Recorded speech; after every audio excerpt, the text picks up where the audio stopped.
Aublea. Capítulo 2. El día en común, o el día juntos. Por la mañana, Dios, te alabamos, por la tarde oramos ante ti. Nuestro humilde canto te alaba ahora, siempre y para siempre. Lutero después de Ambrosio. Que la palabra de Cristo habite en ustedes en abundancia. Colosenses 3:16. En la tradición del Antiguo Testamento, el día comenzaba al caer la tarde y concluía con la puesta del sol. Era un tiempo marcado por la espera, por la expectativa. En cambio, para la comunidad del Nuevo Testamento, el día inicia con el amanecer y se extiende hasta la madrugada siguiente. Es el tiempo del cumplimiento, el tiempo de la resurrección. Cristo vino al mundo durante la noche, como una luz que brilla en medio de las tinieblas. En la hora de su muerte, el sol se oscureció. Pero en la madrugada del domingo de Pascua, Cristo salió victorioso del sepulcro. Al despuntar el día, el sol se alza, Cristo, mi Salvador, resucita. La noche del pecado se disipa, y con la luz, la vida y la salvación regresan. ¡Aleluya! Así cantaban los cristianos de la Reforma. Cristo es el sol de justicia que ha resplandecido sobre el pueblo que le espera. Consultar, Malaquías 4:2, y los que le aman serán como el sol cuando amanece en todo su esplendor. Consultar, Jueces 5:31. Por eso, las primeras horas del día pertenecen de manera especial a la comunidad de Cristo resucitado. Cada mañana es una memoria viva de aquella madrugada en la que fueron derrotados el pecado, la muerte y el maligno, y comenzó una nueva existencia para los seres humanos, una vida verdaderamente libre. Pero, ¿qué sabemos nosotros hoy, en una época donde la noche ha perdido su peso simbólico, de aquella alegría profunda que experimentaban nuestros antepasados y los primeros cristianos ante el retorno de la luz? Si pudiéramos recuperar algo de esa gratitud matinal con la que se dirigían al Dios Trino, si aprendiéramos a dar gracias al Padre, que nos ha guardado durante la noche y nos concede un nuevo día, al Hijo, nuestro Salvador, que venció la muerte y vive entre nosotros, y al Espíritu Santo, que desde el amanecer enciende nuestros corazones con la palabra, disipa nuestras sombras y nos guía en la oración. Entonces podríamos también comprender el gozo de aquellos hermanos y hermanas que, al iniciar el día, se reunían con alegría para alabar, escuchar la palabra y orar en comunión. La mañana no es solo un tiempo para el individuo, es un momento sagrado que pertenece a la Iglesia del Dios Trino, a la comunidad unida por la fe. A lo largo de los siglos, muchos himnos antiguos han convocado al pueblo cristiano a glorificar a Dios desde temprano. Uno de esos cantos, entonado por los hermanos bohemios al comenzar el día, decía: El día ahuyenta la oscuridad de la noche. Cristianos, despertad. Para alabar a Dios, vuestro Señor. Recuerda que el Señor Dios te ha creado a su imagen, para que tú lo reconozcas. Despunta el día y resplandece. Oh Dios nuestro, te alabamos por habernos protegido esta noche. Gloria a ti, nuestra alegría. Guárdanos también en este día, porque somos pobres peregrinos. Asístenos con tu ayuda, para que no nos dañe mal alguno. Se aproxima la claridad del día. Hermanos, alabemos al Dios del amor que, por su gracia, nos ha protegido esta noche. Nos ofrecemos, Señor, a ti, para que, según tu voluntad, nos guíes y hagas buenas nuestras obras. Vivir juntos bajo la guía de la palabra comienza cada día con un acto común. Al empezar la mañana, la comunidad se reúne para alabar a Dios, dar gracias, leer las Escrituras y orar en unidad. En las primeras horas del día, el silencio profundo de la madrugada solo se rompe por la oración y el canto comunitario, que se elevan con claridad y fuerza después del silencio de la noche y del despuntar del día. La Biblia enseña que el primer pensamiento y la primera palabra de cada jornada deben dirigirse a Dios. Por la mañana, Señor, escuchas mi voz. Por la mañana me presento ante ti y espero. Salmo 5:4. Desde la aurora mi oración sube a ti. Salmo 88:14. Mi corazón está firme, oh Dios, te cantaré con todo mi ser. Despierta, alma mía. Despierten, arpa y lira. Despertaré al nuevo día. Salmo 57:8. Quien cree tiene sed de Dios desde temprano. Me adelanto al amanecer para clamar por ayuda, y espero en tu palabra. Salmo 119:147. Y Dios mío, tú eres mi Dios, te busco desde el alba. Mi alma tiene sed de ti, mi cuerpo te anhela como tierra reseca y sin agua. Sal 63:2. El libro de la sabiduría dice que hay que anticiparse al sol para darte gracias, Sabiduría 16:28, y el eclesiástico dice del escriba, madruga para entregar su corazón al Señor que lo creó. Y ora ante el Altísimo, Eclesiástico 39:6. Según las Escrituras, el amanecer es también el momento en que Dios extiende su ayuda, Dios la socorre al despuntar la mañana, Salmo 46:6, y sus misericordias se renuevan cada mañana, Lamentaciones 3:22. Para quien sigue a Cristo, el comienzo del día no debe estar dominado por las muchas tareas que lo esperan. Cada nuevo día está bajo el señorío de aquel que lo creó. Solo la luz de Jesucristo y su palabra vivificadora pueden disipar la oscuridad de la noche y la confusión que a veces nos deja. Su palabra echa fuera toda ansiedad, toda impureza, toda tristeza y todo temor. Por eso, cuando iniciamos nuestra jornada, debemos silenciar cualquier pensamiento vano y cualquier palabra innecesaria, y dirigir nuestro primer pensamiento y nuestra primera palabra al Señor, dueño de nuestra vida. Despierta tú que duermes, levántate de entre los muertos, y Cristo te alumbrará. Efesios 5:14. La Escritura menciona una y otra vez que los hombres y mujeres de Dios se levantaban temprano para buscarle y obedecerle. Abraham, Jacob, Moisés, Josué, ver Génesis 19:27. 23:3. Éxodo 8:16. 9:13. 24:4. Josué 3:1. 6:12. Incluso Jesús, el Hijo de Dios, lo hacía, muy de madrugada, cuando aún estaba oscuro, se levantó, salió y se fue a un lugar solitario para orar. Marcos 1:35. Existe una forma de madrugar por pura preocupación y ansiedad, que la Escritura considera inútil. En vano madrugan ustedes y se acuestan tarde, para comer un pan ganado con duro esfuerzo. Salmo 127:2. Pero también existe un madrugar impulsado por el amor a Dios, y ese es el que practicaban los hombres de fe en las Escrituras. La oración comunitaria matutina incluye la lectura bíblica, el canto y la oración en común. Cada comunidad puede tener una forma distinta de organizar este momento, y eso es normal. No es lo mismo una familia con niños que un grupo de estudiantes de teología. Sería equivocado tratar a todos como si fueran iguales. Sin embargo, en cualquier contexto, el encuentro matutino debe incluir esos tres elementos esenciales: la lectura de la palabra, el canto y la oración.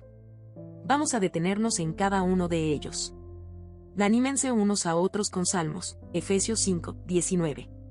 Instrúyanse mutuamente con salmos. Colosenses 3:16.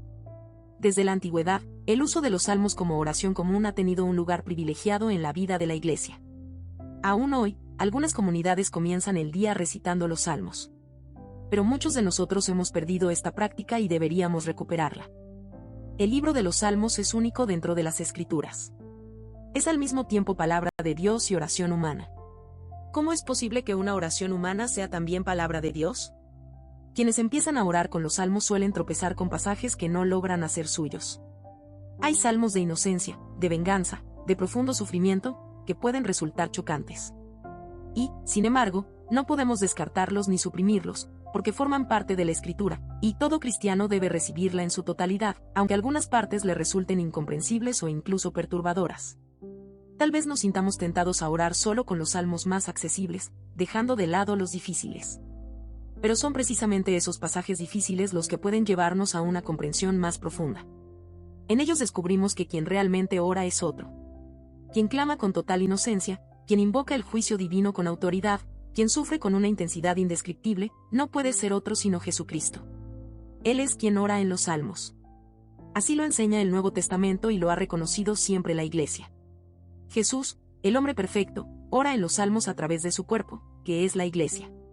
Él, que conoce el dolor, la enfermedad, la soledad y la muerte, es al mismo tiempo el justo por excelencia. Los salmos son el libro de oración de Cristo. Él los oró, y por eso hoy el Salterio se ha convertido en la oración de su Iglesia. ¿Cómo pueden ser entonces oración nuestra y, a la vez, palabra divina? Porque en ellos nos unimos a Cristo que ora. Nuestra oración no nace simplemente de nuestro corazón, sino que brota de la humanidad que Cristo asumió. Oramos en la oración del Hijo del Hombre. Esto es lo que garantiza que nuestra oración será escuchada, porque está unida a la oración perfecta de Cristo. Él intercede por nosotros, y el Salterio es esa intercesión convertida en forma escrita. Ahora que Jesús está con el Padre, es su cuerpo en la tierra, la Iglesia, quien continúa orando con esas palabras hasta el fin de los tiempos. Por eso, Los salmos no pertenecen a la experiencia individual aislada, sino al cuerpo entero de Cristo. Aun cuando un salmo no refleje mi situación personal, si expresa la oración de algún hermano o hermana, y en última instancia, siempre es la oración de Cristo por su pueblo. Los salmos nos enseñan a orar con fundamento. En primer lugar, nos enseñan lo que significa orar desde la palabra de Dios y no desde nuestros propios sentimientos. La oración cristiana nace de la palabra revelada, no de deseos vagos o egoístas. Oramos desde la oración del verdadero hombre, Jesucristo. Esto es lo que expresa la Escritura cuando dice que el Espíritu Santo intercede por nosotros y que solo podemos orar verdaderamente a Dios en el nombre de Cristo. En segundo lugar, los salmos nos muestran qué contenidos deben tener nuestras oraciones. Aunque nos superen, en Cristo podemos orarlos con fe. ¿Podemos entonces orar los salmos de venganza? No, si lo hacemos con un corazón contaminado. Pero sí podemos hacerlo en Cristo, quien cargó con el juicio divino y desde ahí nos enseñó a perdonar. ¿Podemos llamarnos justos o inocentes, como algunos salmos expresan? No por nosotros mismos, pero sí si lo hacemos desde la justicia de Cristo, que se nos ha dado por la fe.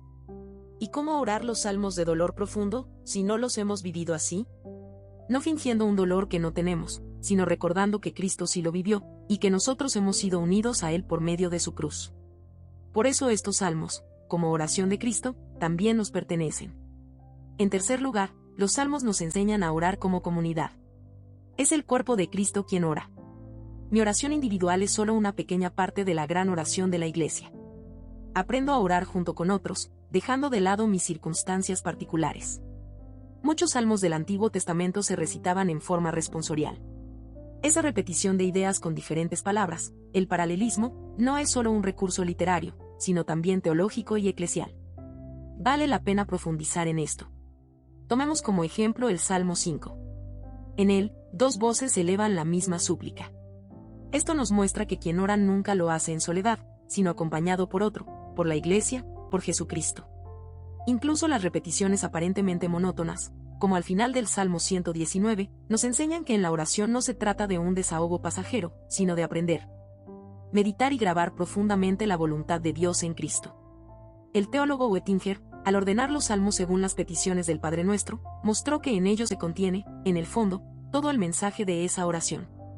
En nuestras propias oraciones, lo verdaderamente importante es la oración de Jesucristo, porque es la que tiene la promesa de ser escuchada y nos libera de palabras vacías.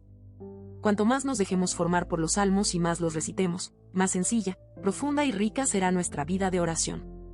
Luego de orar con los salmos y de entonar algún canto, sigue la lectura de la palabra de Dios. El apóstol Pablo exhorta, dedícate a la lectura, 1 Timoteo 4:13. También aquí necesitamos superar varias ideas preconcebidas para redescubrir lo que significa realmente leer la Biblia en comunidad. La mayoría de nosotros ha crecido con la idea de que leer la Escritura es recibir un mensaje divino para el día, lo cual ha llevado a muchos a centrarse en unos pocos versículos seleccionados que resumen el pensamiento espiritual de la jornada. No cabe duda de que esos pasajes, como los que se encuentran en colecciones devocionales diarias, han sido de mucha bendición para quienes los han usado, especialmente en tiempos difíciles para la Iglesia. Sin embargo, no debemos confundir esos fragmentos útiles con el acto completo de sumergirse en la Escritura. Esos textos, aunque inspiradores, no sustituyen la totalidad del mensaje bíblico. La palabra de Dios no se limita a una frase diaria, es un mensaje eterno, una revelación que trasciende el momento y que debe ser entendida en su conjunto. La Biblia no es solo un conjunto de versículos aislados, sino una unidad que cobra sentido a partir de sus múltiples conexiones internas, entre el Antiguo y el Nuevo Testamento, entre la promesa y su cumplimiento, entre la ley y la gracia, entre la cruz y la resurrección, entre la fe y la obediencia, entre el don recibido y la esperanza futura. Solo cuando la leemos así, en su plenitud, se manifiesta con claridad el testimonio de Jesucristo, nuestro Señor. Por esta razón, la lectura bíblica en comunidad debe incluir una sección amplia tanto del Antiguo como del Nuevo Testamento, además de los Salmos. Una comunidad cristiana en el hogar debería poder leer cada mañana y cada tarde al menos un capítulo del Antiguo Testamento y medio capítulo del Nuevo. Al intentar poner esto en práctica, descubriremos que incluso este programa básico representa un reto considerable para muchos. Algunos podrían pensar que leer tanto es inútil porque no es posible asimilar tanta información a la vez, y que tal exceso incluso deshonra la palabra de Dios. Pero esta objeción revela una carencia alarmante. Si como creyentes adultos no somos capaces de seguir la lectura de un capítulo bíblico, eso debería llamarnos seriamente la atención. ¿No revela eso una falta preocupante en nuestro conocimiento de las Escrituras, a pesar de nuestras experiencias y enseñanzas cristianas?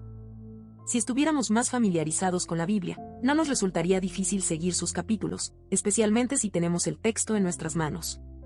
Debemos reconocer humildemente lo poco que conocemos de la palabra de Dios. ¿Y esta deficiencia no debería ser una señal de alerta? ¿No debería ser este el punto de partida para los teólogos? No basta decir que el propósito del culto no es instruirnos en la Biblia, como si eso fuera algo demasiado humano. Quien dice eso, no ha entendido lo que significa el culto. La palabra de Dios debe ser escuchada desde la situación y capacidad de cada quien. Para los niños, es una primera aproximación a las historias bíblicas. Para los adultos, una oportunidad de comprensión más profunda que muchas veces no se logra con la lectura individual. Y aunque tanto niños como adultos puedan quejarse de que las lecturas bíblicas son largas o difíciles, vale la pena recordar que incluso la lectura más breve de la Biblia puede parecer demasiado extensa cuando se la confronta con seriedad. Esto se debe a que la Escritura es un todo vivo, y cada versículo está conectado con muchos otros. No es posible captar la totalidad en cada detalle. Esta experiencia nos recuerda que la Biblia nos supera, su mensaje es más grande que nuestra comprensión. Y eso es bueno. Así, cada día volvemos a Jesucristo, en quien están escondidos todos los tesoros de la sabiduría, Colosenses 2:3. Por eso, la lectura bíblica debe ser lo suficientemente amplia como para no reducirse a consejos rápidos o ideas prácticas. Debe conservar su identidad como palabra de Dios, revelada en Jesucristo. Como la Biblia es un todo vivo y coherente, es recomendable que la comunidad doméstica practique la lectura continua, leer de forma seguida los libros históricos, los profetas, los evangelios, las cartas, los hechos. Todo el conjunto forma parte del mensaje de Dios. Estas lecturas nos introducen en el corazón mismo de la historia de la salvación, desde los profetas y jueces de Israel, pasando por sus reyes, sacerdotes, guerras, celebraciones, sufrimientos, hasta la vida, muerte y resurrección de Jesucristo. Así, la comunidad cristiana participa activamente del único gran acontecimiento que Dios llevó a cabo en favor del mundo. En la lectura continua de la Biblia, cada persona es invitada a encontrarse con Dios en el lugar donde Él decidió revelarse. Es especialmente en el contexto del culto que los relatos bíblicos cobran nueva vida. Nos reconocemos dentro de esas historias, caminamos con el pueblo de Dios por el desierto, atravesamos el Mar Rojo, caemos en la tentación y en la incredulidad, y luego somos restaurados por la gracia. Todo esto no es poesía ni imaginación, sino experiencia real de Dios. La lectura bíblica nos saca de nuestro propio mundo y nos introduce en la historia divina. Es allí donde Dios actuó y sigue actuando en medio de nuestras heridas, pecados y anhelos de redención. Lo central no es que Dios contemple nuestra vida actual desde lejos, sino que nosotros escuchemos su obra salvadora en la historia, especialmente en Jesucristo. La verdadera transformación ocurre cuando entendemos que la presencia y ayuda de Dios no tienen que demostrarse en nuestra vida, sino que ya se revelaron en la vida, muerte y resurrección de su Hijo. Saber lo que Dios hizo en Jesucristo es más esencial que tratar de descifrar lo que quiere de nosotros hoy. La muerte de Cristo tiene más peso que la nuestra, y su resurrección es la base de nuestra esperanza futura. La salvación no está en nuestras experiencias, sino fuera de nosotros, en Cristo. Solo quien se deja alcanzar por la vida, cruz y resurrección de Jesús, está en comunión con Dios. Desde esta perspectiva, la lectura matutina de la Biblia en comunidad se vuelve cada día más significativa. Lo que llamamos nuestra vida no es lo esencial, la verdadera historia de nuestra existencia está en las Escrituras. Porque fue ahí donde Dios quiso obrar nuestra salvación, y es desde ahí que nos llega la ayuda. Solo en la palabra de Dios descubrimos quiénes somos realmente. El Dios de Abraham, de Isaac y de Jacob es también nuestro Dios, el Padre de nuestro Señor Jesucristo. Por eso, necesitamos recuperar el aprecio por las Escrituras que tuvieron los primeros cristianos y los reformadores. Esto requiere tiempo, disciplina y compromiso. Es una tarea urgente no solo por nuestro bien espiritual, sino por el bien de toda la comunidad. ¿Cómo podremos vivir con confianza si no nos apoyamos en la base sólida de la palabra de Dios? No debe ser nuestro corazón el que marque el rumbo, sino la Escritura. Y sin embargo, ¿quién hoy siente esa necesidad? Escuchamos muchas veces que las decisiones más importantes se basan en la vida o la experiencia, sin considerar si la Biblia ofrece otro camino. No sorprende que quienes no se esfuerzan por conocer la Escritura, también la descalifiquen. Pero quien no quiere conocer personalmente la Biblia no puede considerarse un cristiano comprometido con el Evangelio.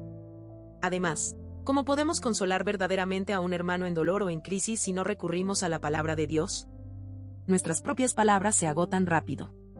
Pero ¿quién como un buen administrador, sabe sacar de su tesoro cosas nuevas y cosas antiguas. Mateo 13, 52, quien habla desde la abundancia de los consuelos y enseñanzas bíblicas, podrá resistir al enemigo con el poder de la palabra y brindar verdadero apoyo a los demás. Aquí concluimos. Desde tu niñez conoces las sagradas escrituras, que pueden darte la sabiduría necesaria para la salvación. 2 Timoteo 3, 15. ¿Cómo debe leerse la escritura? En el entorno de una comunidad cristiana, lo mejor es que cada persona, por turnos, continúe la lectura. Así notaremos que leer la Biblia en voz alta para otros no es fácil. Cuanto más sobria, respetuosa y humilde sea nuestra actitud ante el texto, mejor será la lectura. En la forma de leer se nota muchas veces la diferencia entre alguien con experiencia cristiana y alguien que está empezando. Hay una regla importante: quien lee no debe apropiarse del yo que habla en la Biblia. No soy yo quien reprende, consuela o exhorta, sino Dios. Eso no significa leer de forma fría o indiferente, sino con un compromiso sincero, pero sin asumir el lugar de Dios. Si lo hacemos bien, serviremos al texto con sencillez, sin llamar la atención sobre nosotros mismos. De lo contrario, caemos fácilmente en la retórica o el sentimentalismo, y el oyente termina enfocado en quien lee, en lugar de en lo que se lee. Podríamos compararlo con leer en voz alta una carta de un amigo. No la leeremos como si fuera nuestra, pero tampoco como si no nos importara. Nuestro tono deberá reflejar respeto y conexión. Leer correctamente la Biblia no es cuestión de técnica, sino de disposición del corazón. Muchas veces, la lectura sencilla de un cristiano mayor, aunque torpe, tiene más fuerza que la lectura pulida de un predicador. En esto, también, los miembros de una comunidad cristiana pueden ayudarse mutuamente. Finalmente, diremos que la lectura continua de la Biblia no impide que se lean pasajes seleccionados del día. Estos pueden tener su lugar en momentos de oración, y funcionar como guía para la jornada o la semana. Al momento de leer los salmos y la escritura, se suma el canto comunitario. Por medio de este, la Iglesia eleva su voz en alabanza, gratitud y súplica a su Señor. El salmista nos invita: canten al Señor un canto nuevo. Este es el canto renovado que cada mañana entona la comunidad doméstica, en honor a Cristo, y que se une al gran coro de la Iglesia en la tierra y en el cielo. Dios desea ser adorado con un canto eterno, y participar en la vida de la Iglesia es sumarse a ese coro inmenso. Es la misma alabanza que las estrellas del amanecer y los hijos de Dios elevaron al Creador. Job 38, 7. Es el canto de victoria que entonó Israel tras cruzar el Mar Rojo, es el Magnificat que brotó del corazón de María al recibir el anuncio divino, es el himno que cantaron Pablo y Silas en prisión. Y también el canto de Moisés y del Cordero, entonado por quienes han sido redimidos, de pie sobre el mar de cristal, según Apocalipsis 15. 2. Es el cántico nuevo que resuena en el cielo. Cada mañana, la Iglesia terrenal se une a este canto universal, y al caer la noche, vuelve a él como cierre de la jornada. El propósito de este canto es exaltar al Dios Trino y su obra redentora. Pero hay una diferencia clara entre el canto que se entona aquí en la tierra y el que se canta en el cielo. En la tierra, lo cantan quienes creen; en el cielo, lo entonan quienes ya ven cara a cara. Aquí usamos palabras humanas limitadas; allá, se pronuncian palabras inefables que ningún ser humano puede expresar. 2 Corintios 12, 4. Allá se escucha el canto que solo pueden aprender los redimidos, los 144.000, Apocalipsis 14, 3, acompañado por las arpas de Dios, Apocalipsis 15, 2. Nosotros, en cambio, conocemos apenas una expresión terrenal de ese cántico nuevo. Es el canto del peregrino, del que transita esta vida guiado por la palabra de Dios que alumbra su camino. Está arraigado en la revelación de Jesucristo, y es un canto sencillo, hecho por los hijos de esta tierra que han sido llamados a ser hijos de Dios. No es un canto exagerado ni místico, sino centrado en la palabra revelada, y debe ser entonado con reverencia, gratitud y recogimiento. Y canten y alaben al Señor desde el corazón. Efesios 5, 19. El cántico nuevo debe comenzar en el corazón. Si no nace allí, simplemente no puede ser cantado. Es el corazón, lleno de la presencia de Cristo, el que se convierte en instrumento de alabanza. Por eso, el canto en la Iglesia es un acto espiritual que requiere humildad, obediencia a la palabra y a la comunidad, y una disciplina interior. Si el canto no brota del corazón, se convierte en una expresión vacía y desordenada de autoafirmación. Cuando no se canta para Dios, se termina cantando para uno mismo o simplemente por amor a la música. Y así, el canto deja de ser adoración y se transforma en idolatría. Hablen entre ustedes con salmos, himnos y cánticos espirituales. Efesios 5, 19. El canto comunitario en la vida cristiana tiene un propósito profundo. permite a todos pronunciar y pedir lo mismo al mismo tiempo. De esta manera, el canto revela la unidad espiritual de la comunidad. El hecho de cantar en lugar de simplemente hablar, subraya que hay experiencias que las palabras no pueden expresar por completo. El canto, entonces, abre un camino más amplio para expresar lo que vive el alma. Aún así, el canto sigue siendo lenguaje, una forma especial de pronunciar palabras con las que glorificamos a Dios, le damos gracias, invocamos su nombre y confesamos nuestra fe. Así, la música se pone completamente al servicio de la palabra, ayudando a comunicar lo que ésta sola no alcanza a expresar. Dado que el canto está ligado de forma tan estrecha a la palabra, el canto comunitario, especialmente en el ámbito familiar, debe ser principalmente al unísono. Su naturaleza exige que la relación entre palabra y música sea clara y sencilla. Las melodías deben ser libres, sostenidas por la fuerza de la palabra cantada, sin necesidad de arreglos musicales complejos o polifonía. Como dice un canto tradicional bohemio, cantemos hoy con una sola voz, con el corazón. También lo expresa Romanos 15:6, para que, unánimes y a una sola voz, glorifiquen al Dios y Padre de nuestro Señor Jesucristo. La belleza del canto al unísono no reside en ornamentos musicales, sino en su pureza, claridad y la calidez humana que transmite. Solo después de ejercitar pacientemente nuestro oído, aprendemos a reconocer su belleza. La capacidad de una comunidad para valorar este tipo de canto es una señal de madurez espiritual. Cantar con un mismo espíritu es cantar desde el corazón. Pero hay obstáculos para el canto al unísono que deben ser superados. La música puede convertirse en un canal para introducir en el culto cosas frívolas o de mal gusto. Entre los enemigos del canto comunitario, uno de los más frecuentes es la segunda voz improvisada, que pretende enriquecer la melodía pero termina distorsionándola. Otro problema es la voz que, por ser muy alta o baja, busca destacarse por encima de las demás. Lo mismo ocurre con quienes, por tener una voz potente, intentan sobresalir, opacando a los demás. También están aquellos que dicen no tener oído y por eso se niegan a cantar, aunque en realidad son menos de los que se piensa. Más comunes son los que, por estar desanimados o de mal humor, se abstienen de cantar, rompiendo así la unidad del grupo.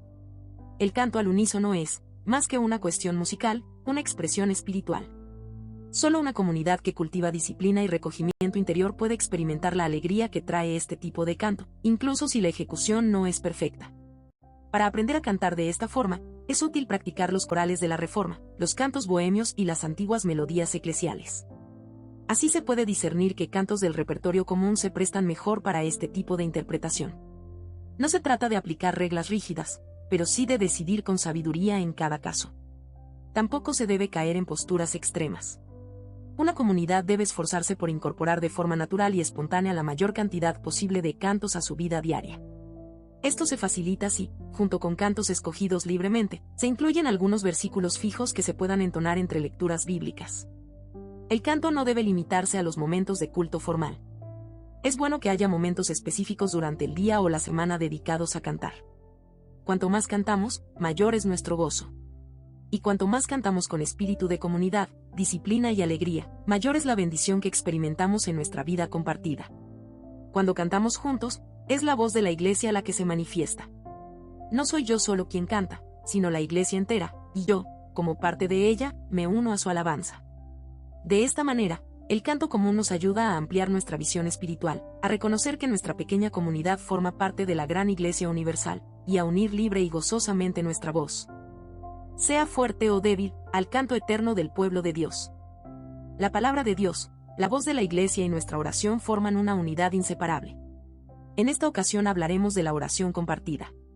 Jesús dijo, si dos de ustedes se ponen de acuerdo en la tierra para pedir algo, mi Padre que está en los cielos se lo concederá. Mateo 18:19. Dentro de las prácticas del culto en comunidad, la oración suele ser una de las más desafiantes, porque nos exige hablar directamente con Dios. Ya hemos escuchado la palabra y hemos unido nuestras voces en el canto comunitario. Ahora llega el momento de hablarle juntos al Señor.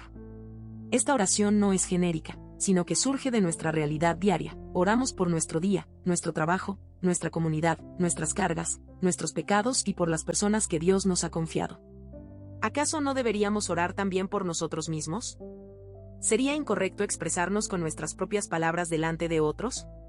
Lo cierto es que, si hemos sido llamados a vivir bajo el gobierno de la palabra, también seremos llevados naturalmente a elevar nuestras oraciones a Dios en comunidad. Compartiremos con Dios las mismas súplicas, la misma gratitud, la misma intercesión. y lo haremos con gozo y confianza. Por eso, debemos abandonar el temor y la vergüenza de orar en voz alta delante de los demás. Uno de nuestros hermanos puede guiar la oración comunitaria de manera sencilla y sobria. Y nosotros debemos hacer a un lado cualquier impulso de criticar o evaluar cómo ora, porque esas palabras, por frágiles que parezcan, son dichas en nombre de Cristo. La oración en comunidad es uno de los gestos más naturales de la vida cristiana. Y aunque debemos procurar conservar su pureza y fidelidad a las Escrituras, no podemos reprimir la libertad con la que debe fluir, ya que el Señor hizo una promesa preciosa en torno a esta práctica. Como norma, es común que la oración espontánea sea dirigida por el responsable del hogar o por quien esté a cargo del momento devocional. Esa persona, orando en nombre de todos, lo hará por un tiempo suficiente que evite superficialidad o individualismo. Esto representa una gran responsabilidad. Para que esa oración pueda realizarse de forma genuina, es fundamental que la comunidad ore por quien la dirige. Sin ese respaldo espiritual, ¿cómo podrá alguien hablar en nombre de todos? Aquí, toda crítica debe transformarse en intercesión y apoyo fraternal, porque de lo contrario, la unidad de la comunidad se puede resquebrajar fácilmente. La oración espontánea debe ser la expresión de todos, no una actuación individual del que la pronuncia. Esa persona, por tanto, debe vivir la vida de la comunidad, conocer sus alegrías, luchas, necesidades, anhelos y su trabajo cotidiano. Ora como un hermano entre hermanos. Y eso requiere discernimiento, humildad y atención constante. Por eso será bueno que reciba orientación y sugerencias de la comunidad, y que su oración refleje las realidades concretas de quienes la integran. Así, poco a poco, esa oración irá convirtiéndose en una verdadera voz colectiva. Incluso la oración libre necesita de cierta estructura interna. No se trata de un desahogo desordenado, sino de una oración que representa a una comunidad organizada. Por eso, algunas peticiones pueden repetirse día tras día, aunque formuladas de manera distinta. Al inicio, esa repetición puede parecer monótona, pero con el tiempo se revela como una práctica profunda de oración. Si es posible añadir otras peticiones diarias, también puede establecerse una pauta semanal, como ya se ha hecho en diversos contextos. Esta estructura ayuda incluso a la oración personal. Y para proteger la oración espontánea de la subjetividad excesiva, puede ser útil tomar como punto de partida alguna de las lecturas bíblicas del día. De esa manera, la oración se apoya en una base sólida. Habrá ocasiones en que quien guía la oración no se sienta en condiciones espirituales de hacerlo. Puede surgir la tentación de ceder el turno a otra persona. Sin embargo, esto no es recomendable, porque se corre el riesgo de condicionar la oración comunitaria a los altibajos emocionales, que no siempre reflejan la realidad espiritual. Justamente en esos momentos de vacío, de cansancio o de lucha interior, debemos aprender el verdadero sentido del servicio dentro de la comunidad. Es cuando nuestros hermanos pueden sostenernos en nuestra debilidad, especialmente en la oración. Quizás en esos momentos se cumplen las palabras de Pablo, no sabemos qué pedir, pero el Espíritu mismo intercede por nosotros con gemidos que no pueden expresarse con palabras. Romanos 8:26. Todo depende de que la comunidad acoja como propia la oración de ese hermano, la respalde y se una a ella. A veces, en los hogares, se pueden usar fórmulas de oración ya establecidas como una ayuda. No obstante, es importante reconocer que esas fórmulas, por muy hermosas y profundas que sean, pueden convertirse en un sustituto de la verdadera oración personal. Nos puede tentar pensar que, al repetir palabras solemnes, ya estamos orando. Pero si esas palabras no brotan de nuestro interior, les falta autenticidad. Las oraciones tradicionales pueden enseñarnos a orar, pero nunca deben reemplazar la oración que yo debo hacer hoy, con mis propias palabras, delante de Dios. En ese sentido, incluso una oración torpe pero sincera vale mucho más que la más bella fórmula memorizada. Esto, por supuesto, es distinto en el culto público, donde otras consideraciones entran en juego. En ocasiones, una comunidad puede sentir el deseo de tener reuniones especiales de oración, además de las ya establecidas. Esto no debe organizarse a la ligera ni por decisión de unos pocos. Lo ideal es que surja como un deseo común y que todos participen de forma voluntaria. Cuando se trata de oración, las decisiones unilaterales pueden abrir la puerta a divisiones. En estos casos, quienes tienen mayor madurez espiritual deben sostener con paciencia a quienes están en un proceso de crecimiento, y estos últimos, a su vez, deben abstenerse de juzgar. El Nuevo Testamento nos muestra que una comunidad de oración es algo natural entre los creyentes. Por tanto, debe vivirse con libertad, sin imposiciones, y siempre con amor. Con esto, hemos recorrido los elementos fundamentales del culto matutino en una comunidad cristiana. La palabra de Dios, el canto de la iglesia y la oración comunitaria marcan el inicio del día. Solo después de haber sido fortalecidos por el alimento eterno, la comunidad se reúne para pedir a Dios el pan de cada día. Con gratitud y con la bendición de Dios, el hogar cristiano recibe el alimento como un don que viene de su mano. Desde aquel momento en que Jesús se sentó a la mesa con sus discípulos, Él está presente donde quiera que su pueblo se reúne para compartir el pan. Mientras estaban sentados a la mesa, tomó el pan, lo bendijo, lo partió y se lo dio. Entonces se les abrieron los ojos y lo reconocieron. Lucas 24, 30 al 31. La Biblia habla de 3 comidas en las que Jesús comparte la mesa: la comida diaria, la cena del Señor y el banquete final en el reino de Dios. En todas ellas hay un solo punto central: los ojos se abren y lo reconocen. ¿Qué significa esto? Primero, que reconocemos a Cristo como el origen de todos los bienes que recibimos, como Señor y Creador junto con el Padre y el Espíritu Santo. Por eso oramos: bendice estos alimentos que has puesto en nuestras manos, reconociendo así la divinidad de Jesucristo. En segundo lugar, afirmamos que todos los bienes materiales nos vienen únicamente de Cristo.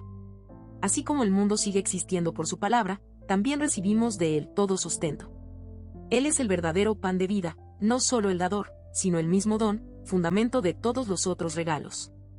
Dios nos sigue sustentando por medio de su paciencia, porque su palabra aún necesita ser proclamada, y nuestra fe necesita seguir creciendo. Por eso, al sentarnos a la mesa, los creyentes oramos como enseñó Lutero: Señor Dios, Padre Celestial, bendícenos y bendice estos dones que recibimos por Jesucristo, nuestro Señor. Amén, reconociendo así a Cristo como mediador y Salvador. Finalmente, reconocemos que el Señor se hace presente cada vez que lo invocamos. Por eso decimos: ven, Señor Jesús, sé nuestro invitado, confesando así que Él está en medio nuestro con su gracia.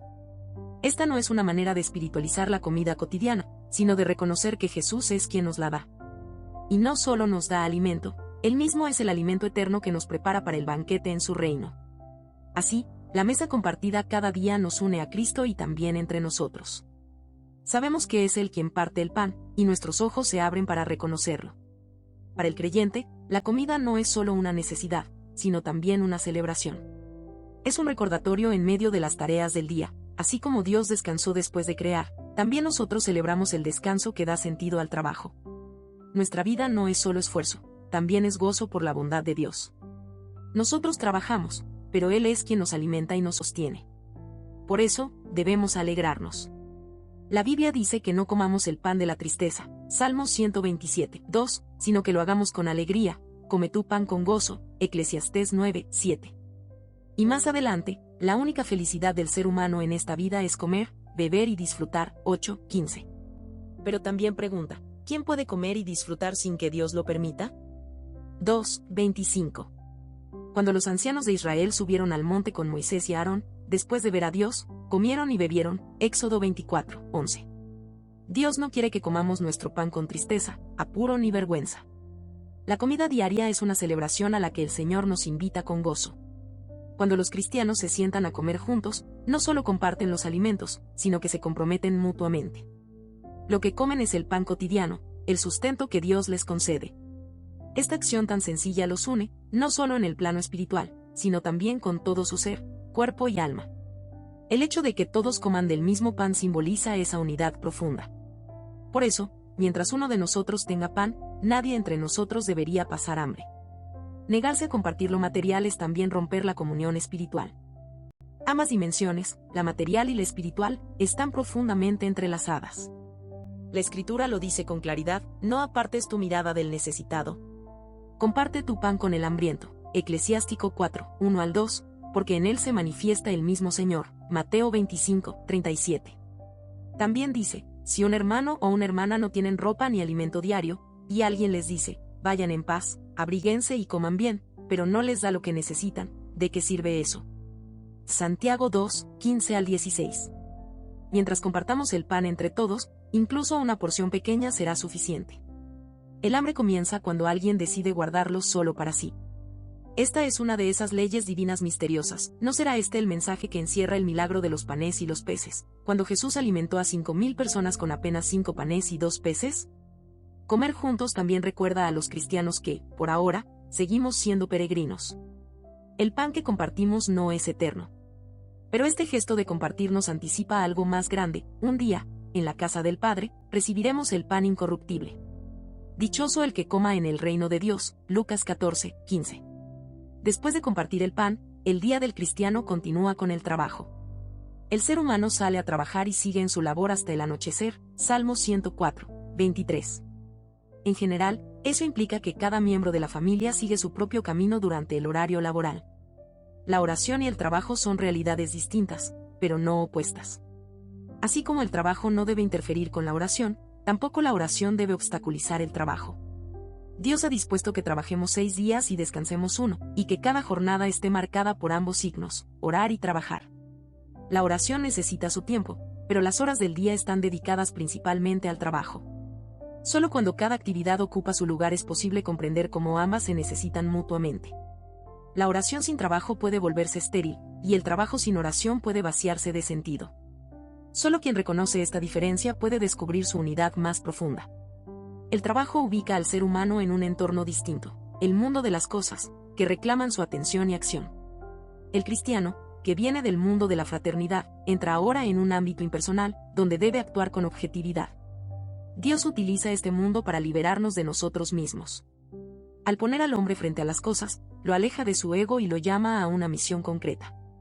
En el trabajo, uno aprende a adaptarse a lo que hay, a lo que es, y ese esfuerzo ayuda a combatir la pereza y la pasividad natural del ser humano.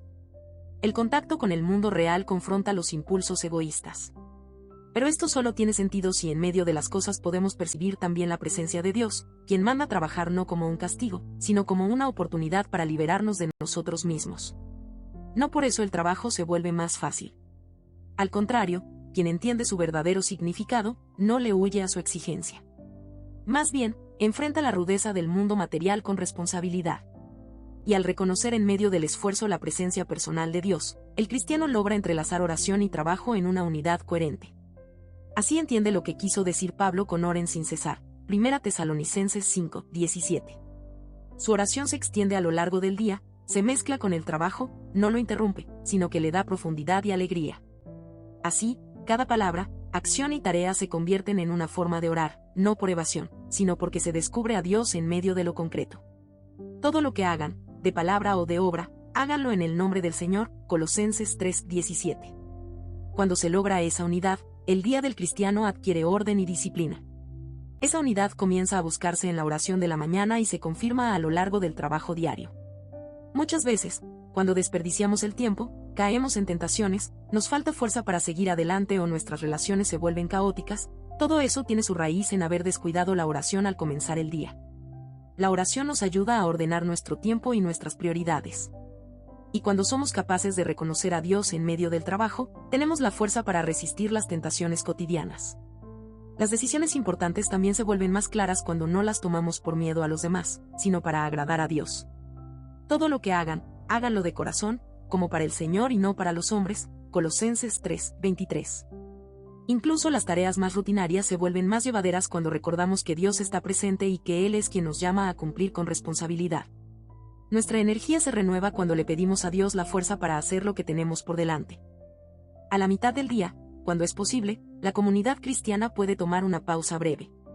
Es el momento de agradecer a Dios lo que ha pasado y pedirle su protección para lo que queda por delante. Se recibe el pan del mediodía y se eleva una oración. Un cántico de la Reforma expresa este sentir: alimenta, Padre, a tus hijos, consuela a los pecadores arrepentidos. Es Dios quien puede sustentarnos. Nosotros, por nuestra cuenta, no podemos. Somos pecadores, indignos de recibir nada. Por eso, el alimento que recibimos no es solo sustento, es consuelo. Es la señal de que Dios es fiel, que no nos abandona, que sigue guiándonos. Es verdad que la Escritura dice: el que no quiera trabajar, que tampoco coma. 2 Tesalonicenses 3:10, recordándonos que el pan está ligado al esfuerzo.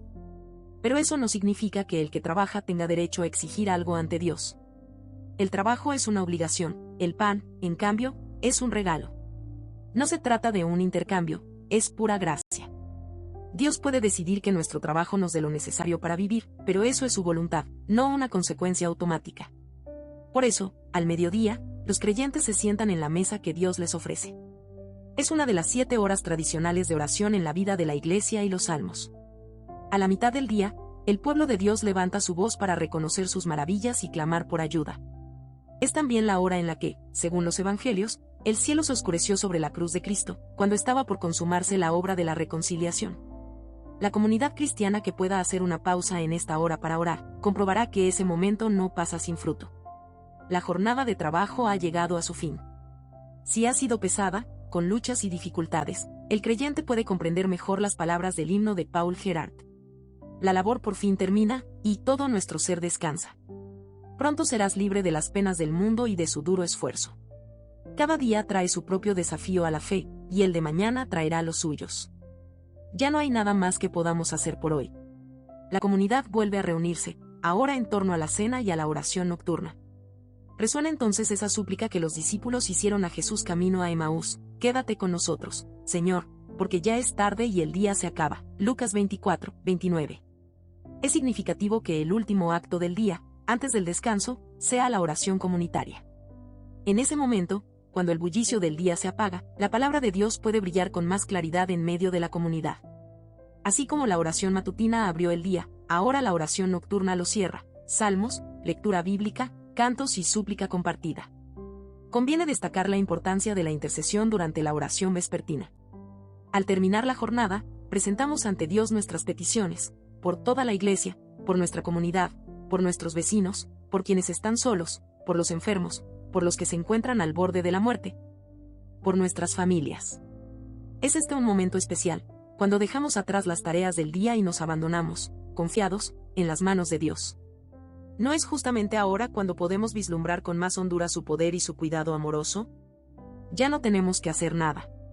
Solo descansar, mientras Dios sigue actuando.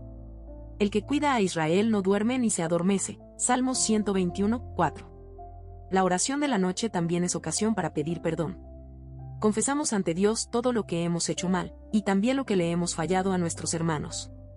Pedimos que Él nos perdone, que nuestros hermanos nos perdonen, y que nosotros mismos seamos capaces de perdonar de corazón a quienes nos hayan ofendido.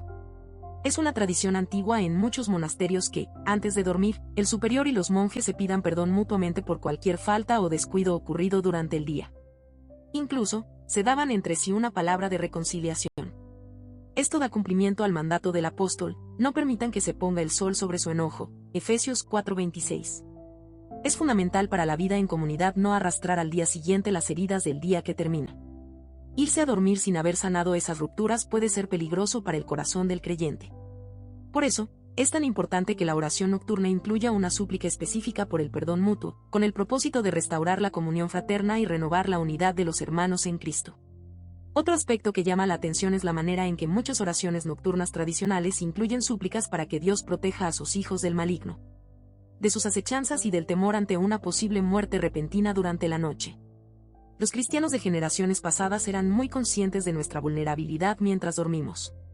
Sabían que el sueño nos deja indefensos, y que en esa debilidad el enemigo busca atacarnos. Por eso pedían la compañía de los ángeles y la protección de los ejércitos celestiales, para no caer en las trampas del maligno. Pero entre todas esas súplicas antiguas, hay una especialmente profunda y conmovedora, la que pide a Dios que mantenga nuestro corazón despierto, aun mientras nuestros ojos duermen. Es un ruego para que Dios habite con nosotros y en nosotros, incluso cuando no somos conscientes de ello, que guarde nuestro interior de las angustias y tentaciones nocturnas. Que nos prepare para escuchar su voz si Él decide llamarnos, y que podamos responderle, como Samuel en la noche: habla, Señor, que tu siervo escucha. 1 Samuel 3:10. Incluso mientras dormimos, no estamos fuera del alcance de Dios, ni fuera del alcance del enemigo. También en el sueño podemos recibir bendición o ser atacados. Por eso, una antigua plegaria atribuida a Lutero ruega así: aunque los ojos se cierren, mantén despierto nuestro corazón. Tu mano, oh Dios, protégenos y líbranos del maligno. Así, desde la mañana hasta la noche, nuestra jornada entera se desarrolla bajo la mirada del Señor. Comienza y termina con su presencia. Podemos decir, junto con el salmista: tuyo es el día, tuya también la noche. Salmo 74, 16.